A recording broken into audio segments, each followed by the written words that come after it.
that is, my mind is blown. I hadn't considered that, but let me start at the beginning here of a thought I had. So you've ever heard, talking about women who sleep around and stuff, and especially women who have had children with more than one man. They say that a little bit of that man, or even not to be too vulgar this morning, let's just say that men, multiple men, children or not, don't pull out. They would just say that. I don't have to say no more. That a little bit that lives in that woman, and it changes her. Like a little bit of that man lives in that woman forever. Genetic material, man. Yeah, and that she ends up having a real, like, a connection with that man forever, because a little bit of him lives in her. But especially if they've had children, it's why a lot of people say don't date single mothers, because she's always going to have this connection with the baby's father that ain't you. Now maybe you have a child with it or interrupts that, I don't know, but she's always going to have a connection with another man, a physical connection and biological connection.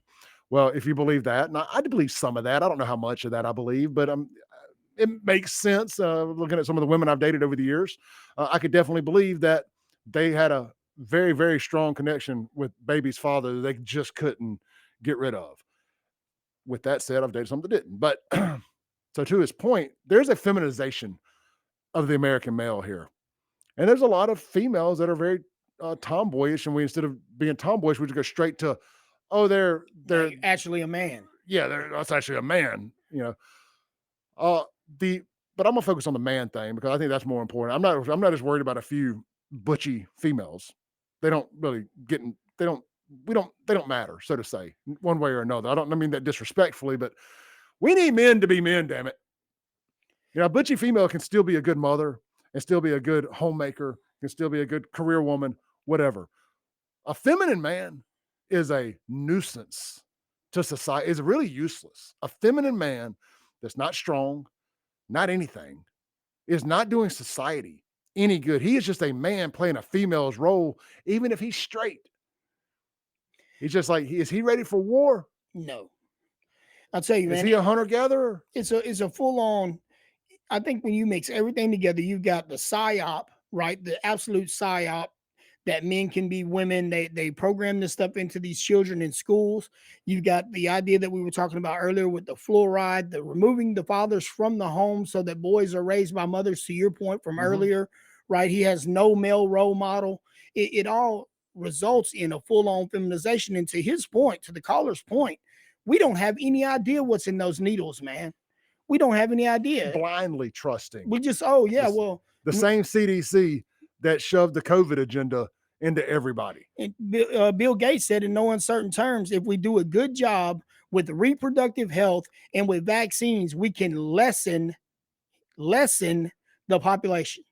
Yeah. So how in the world do vaccines lessen the population? And look at they blew them up conveniently enough when they realized, oh crap, this is a bad idea. But never forget the Georgia Guidestones and what they said the population should be. It was millions of people what it should be. Well, we've got 4 billion, I think, on this planet, 3.5 billion on this planet. I think they said the desired amount on this planet was like 300 million or 3 million or something like that. Somebody went and blew the things up, and they were built by a mysterious wealthy man. It's the strangest thing. And I'm a big believer in those Georgia Guidestones. I'm not a believer in the numbers, but I'm a believer that was the Democrats overplaying their hand. And those same evil people are probably, because they got blown up during COVID, as they're trying to pump out this vaccine to kill millions and millions of, that ain't what they say, but you know what I mean? You know what it is. That could potentially kill millions and millions of people. Oh crap, we told everybody what we were going to do with these Georgia Guidestones. Somebody go blow up the Guidestones. Delete the evidence. Delete the evidence. This video's sponsor is the free testosterone screenings at Men's Health in Mississippi. Guys, I was going to read off a bunch of potential symptoms of low testosterone. At the end of the day, if you don't know your testosterone number and you're over 35, stop what you're doing right now. Pull out your phone and text my name, Clay. Very simple, C-L-A-Y. You see it on the screen right here to 601 800-5130 and schedule your free testosterone screening in Madison, Mississippi at Men's Health in Mississippi today. This picture right here of my before and current should be all you need to see. 3 years ago, last week. Need I say more? Text Clay 601-800-5130 and meet me at the gym.